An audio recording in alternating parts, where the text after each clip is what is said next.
নমস্কার, কৃষ্ণা টক্স বাংলা কীর্তন চ্যানেলে আপনাদের অভিনন্দন। আপনাদের সাথে আছি আমি শ্রী মিলন দেবনাথ। আজ আমরা আলোচনা করব রাধার অপেক্ষায় বৃন্দাবনের রাত। মূল আলোচনায় যাওয়ার আগে আপনাদের কাছে একটি বিনীত অনুরোধ, এই আধ্যাত্মিক কথাগুলো জীবনের গভীর উপলব্ধি জাগিয়ে তোলে, তাই ভিডিওটি টেনে না দেখে সম্পূর্ণ শুনুন। কথাগুলো ভালো লাগলে অবশ্যই লাইক করুন, কমেন্ট বক্সে আপনার মতামত জানান এবং প্রিয়জনদের সাথে শেয়ার করুন। আর আপনি যদি চ্যানেলে নতুন হয়ে থাকেন তবে অনুগ্রহ করে সাবস্ক্রাইব করে আমাদের এই ভক্তিপথের যাত্রী হন। বৃন্দাবনের রজনী এক পরম রহস্যময়ী মায়া। দিবসের কোলাহল যখন শান্ত হয় তখন যমুনার তীরে তীরে এক অদ্ভুত নীরবতা নেমে আসে। এই নীরবতা সাধারণ কোনো শূন্যতা নয়, এটি আসলে রাধার অন্তরের গভীর অপেক্ষার এক মূর্ত প্রতীক। প্রতিটি পাতা, প্রতিটি ধূলিকণা যেন শ্রীকৃষ্ণের চরণের স্পর্শ পাওয়ার জন্য ব্যাকুল হয়ে থাকে। ব্রজের এই নিশুতি রাত ভক্ত হৃদয়ের বিরহী রূপকে প্রকাশ করে, যা পরমাত্মার সাথে মিলনের জন্য ছটফট করছে। দিবসের আলোয় যে জগৎকে আমরা দেখি তা তো কেবলই মায়ার খেলা, কিন্তু রাতের অন্ধকারে যখন বাহ্যিক জগৎ আড়াল হয় তখনই অন্তরের আসল ব্যাকুলতা জেগে ওঠে। রাধার এই প্রতীক্ষা কোনো সাধারণ জাগতিক প্রেম নয়, এটি হলো আত্মার পরম ব্যাকুলতা। বৃন্দাবনের অন্ধকার রাত যত গভীর হয় রাধার হৃদয়ের বিরহ বেদনা তত তীব্র হতে থাকে। তিনি কুঞ্জবনে বসে প্রতিটি ক্ষণ গণনা করেন কখন তার প্রাণনাথের বাঁশির সুর ভেসে আসবে।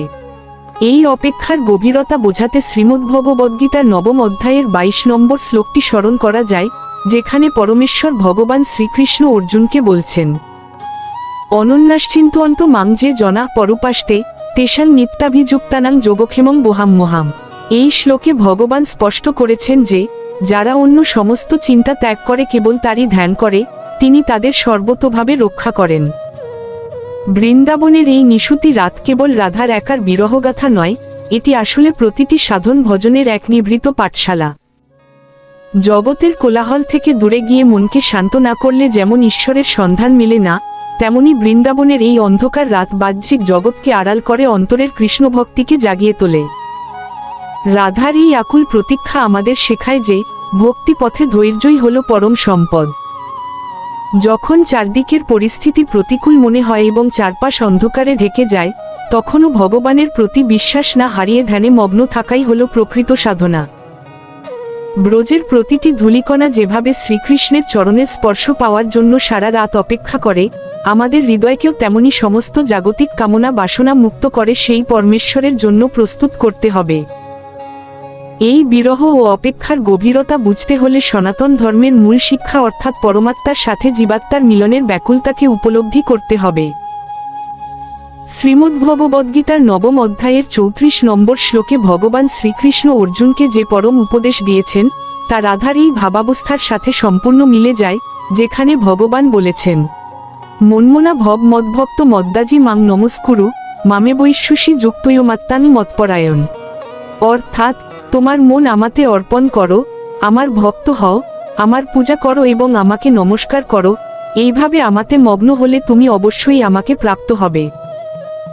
রাধার সারারাতের এই ব্যাকুলতা ছিল ঠিক এমনই এক অনন্য মৎপরায়ণ স্থিতি, যেখানে কৃষ্ণ ছাড়া তার মনে আর দ্বিতীয় কোনো চিন্তা ছিল না। এই পরম সমর্পণী রাতের শেষ প্রহরে সমস্ত বিরহের অন্ধকার দূর করে পরমেশ্বরের নিত্য দর্শন লাভ করাই। রাধার পুরো সত্তা জুড়েই তখন কেবল কৃষ্ণ নাম। এই অনন্য ভক্তিই বৃন্দাবনের রাতকে এক অপার্থিব রূপ দান করে। তিনি জাগতিক সমস্ত চিন্তা থেকে মুক্ত হয়ে কেবল কৃষ্ণের ভাবসাগরে নিমজ্জিত থাকেন। কুঞ্জবনের তমাল গাছগুলো যেন রাতের অন্ধকারে হাত বাড়িয়ে দাঁড়িয়ে আছে। প্রতিটি বাতাসের হিল্লোলে রাধা চমকে ওঠেন, মনে হয় এই বুঝি শ্যামসুন্দরের নূপুরের ধ্বনি শোনা গেল। প্রকৃতির প্রতিটি উপাদান এই অপেক্ষায় সামিল হয়। চাঁদ যখন আকাশে মেঘের আড়ালে ঢাকা পড়ে, তখন মনে হয় রাধার বিরহের ছায়া বুঝি প্রকৃতির বুকেও নেমে এসেছে। ভক্তির এই স্তরে জগৎ আর ভক্ত আলাদা থাকে না, সবকিছু একাকার হয়ে যায়। গাছের পাতা নড়ে উঠলেই রাধার মনে হয় এই বুঝি তার জীবননাথ কুঞ্জবনে প্রবেশ করলেন। রাত্রির প্রথম প্রহর কেটে যায় কিন্তু কৃষ্ণের দেখা মেলে না। রাধার চোখের জল তখন যমুনার ধারার মতো প্রবাহিত হতে থাকে। এই অশ্রু জাগতিক দুঃখের নয়, এটি হলো বিরহাশ্রু যা আত্মাকে পবিত্র করে। ব্রজের গোপীগণ এবং রাধার এই ভাব দেখে মনে হয় রাতের অন্ধকার যেন তাদের মনের ভেতরের গভীর আকুলতাকে আরও বেশি নিবিড় করে তুলেছে। এই রাত শেখায় কিভাবে ঈশ্বরের জন্য কাঁদতে হয়, কিভাবে সবকিছু ভুলে তার চরণে মন সঁপে দিতে হয়। শ্রীমদ্ভগবদ্গীতার 7ম অধ্যায়ের 16 নম্বর শ্লোকে ভগবান 4 প্রকার ভক্তের কথা বলেছেন। চতুর্বিধা ভজন্তে মাং জনা সুকৃতিনর্জুন আর্ত জিজ্ঞাসুরর্থার্থী জ্ঞানী চ ভরৎস্বর। এখানে রাধার এই বিরহ হল পরম আধ্যাত্মিক আরতি। ভগবানকে না পাওয়ার যে তীব্র যন্ত্রণা, তা ভক্তের হৃদয়কে সমস্ত জাগতিক কলুষতা থেকে মুক্ত করে দেয়। এই অশ্রুধারা আসলে এক পবিত্র স্নান, যা জীবকে ভগবানের চরণের যজ্ঞ করে তোলে। বৃন্দাবনের লতাগুলগুলিও যেন রাধার ব্যথায় ব্যথিত হয়ে নিজেদের গুটিয়ে নেয়। রাতের পাখিরাও গান গাওয়া বন্ধ করে দেয়, যেন তারা রাধার হৃদয়ের নীরব ক্রন্দনকে সম্মান জানাচ্ছে। ভগবানের জন্য এই যে তীব্র ব্যাকুলতা, এটাই হলো ভক্তি পথের সর্বোচ্চ শিখর।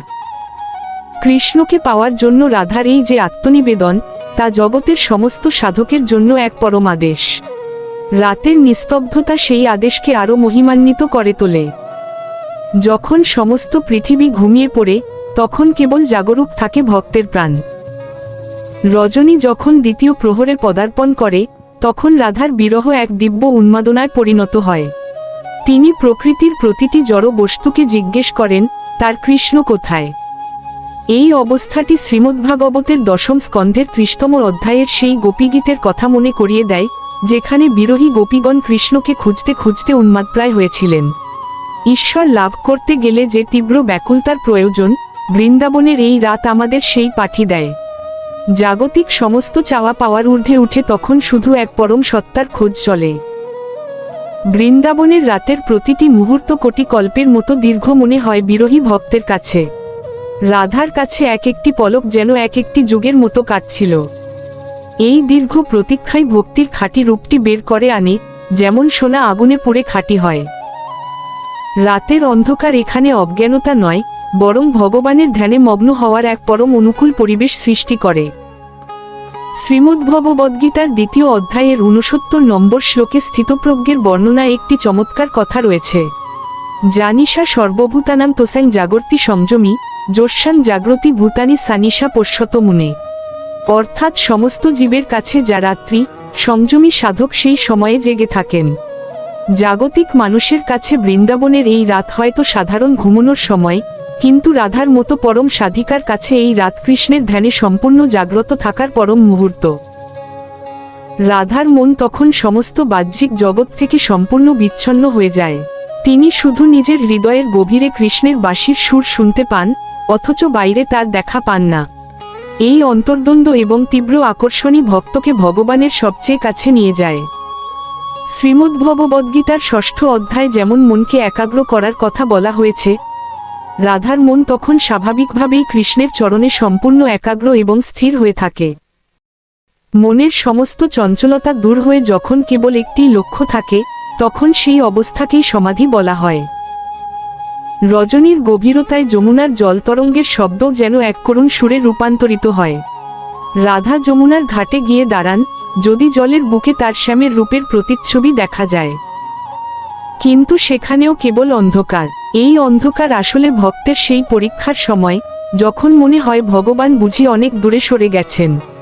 কিন্তু প্রকৃত ভক্ত এই অন্ধকারেও আশা হারায় না, তার অপেক্ষা চলতেই থাকে।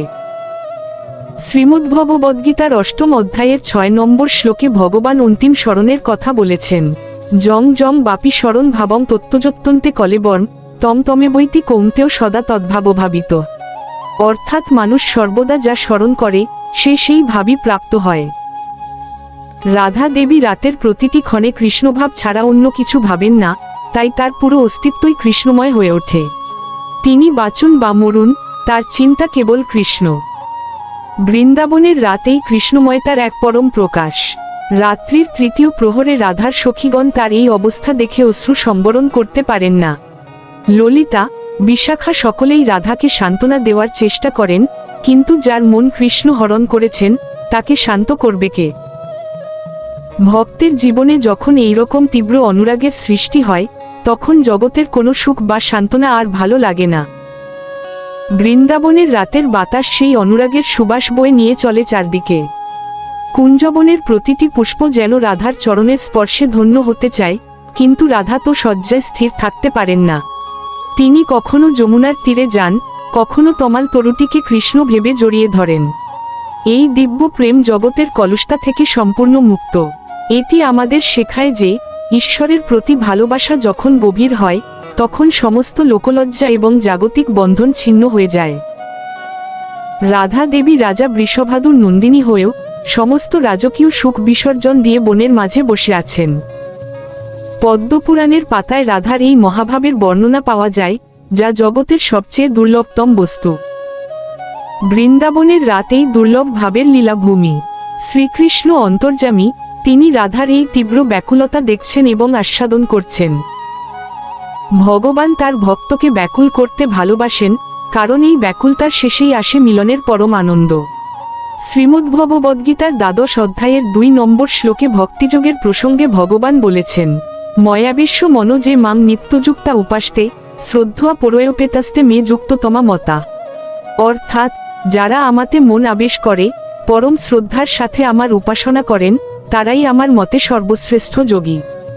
রাধা দেবী তো কেবল মন নয়, তার দেহ, প্রাণ, আত্মা সবই কৃষ্ণের চরণে অর্পণ করেছেন। বৃন্দাবনের রাত হল সেই সম্পূর্ণ অর্পণের এক নীরব সাক্ষী।